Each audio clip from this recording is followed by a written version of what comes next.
স্বাধীনতাৰ বুজ লওঁতে 100 বছৰ গ'ল। বিষ্ণুজ্যোতিৰ জোনাকীৰ দেশ এতিয়াও নহ'ল। মানৱৰ মাজতে আজি দানৱৰ হুংকাৰ। পঢ়া শুনা সংস্কৃতি সকলো অসাৰ। এয়াই জানো সপোন আছিল কুৰি শতিকাৰ। সকলোতে মাথো প্ৰশ্ন নিয়ম আচাৰ। সোণেৰে সজোৱা পজা জহি খহি যায়।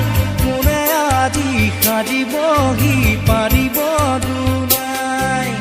সোণেৰে সজোৱা পজা জহি খহি